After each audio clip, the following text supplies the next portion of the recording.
केंद्राने भारतीय न्याय संहितेच्या नुसार कायदे केल्यानंतर महिलांच्या न्यायाच्या दृष्टीने बरीच प्रगती झाली. परंतु त्याच्याही अगोदर महाराष्ट्र राज्याच्या वतीने सर्व विरोधी पक्ष आणि सत्ताधारी पक्षाच्या वतीने दिशा कायद्यासाठी किंवा ज्याला शक्ती कायदा आपण म्हणू शकतो याच्यासाठी एक विधेयक पारित करून केंद्र सरकारकडे दिलं होतं. त्यातले बरेचसे मुद्दे भारतीय न्याय संहितेत समाविष्ट झाल्यामुळे त्या कायद्याची गरज आहे का नाही असा प्रश्न तयार झाला होता.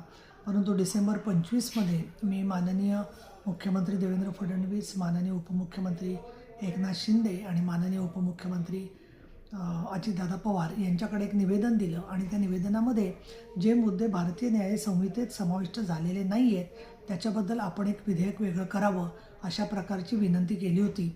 त्याचप्रमाणे मी फेब्रुवारी महिन्यामध्ये महाराष्ट्र राज्याचे पोलीस महासंचालक तसेच निवृत्त न्यायाधीश साधना जाधव, विधी आणि न्याय विभागाचे अधिकारी यांच्याबरोबर एक उच्चस्तरीय मीटिंग घेतली होती आणि त्याला श्रीमती अश्विनी दोर्जे म्हणजे महिला प्रश्नांवरच्या पोलीस महानिरीक्षक यांनाही निमंत्रित केलं होतं.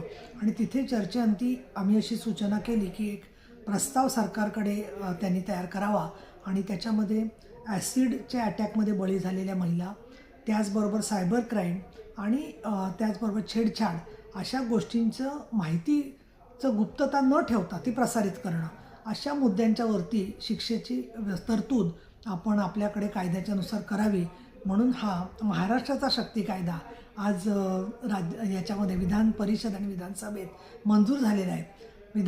मंडळाची विधान परिषदेतले सदस्य आणि उपसभापती या नात्याने मी सरकारचं अभिनंदन करते आणि या कायद्याच्याबद्दल माहिती होऊन त्याच्यामध्ये दोषसिद्धी कशी चांगल्या प्रकारे होऊ शकेल हे बघावं अशी अपेक्षा ठेवते.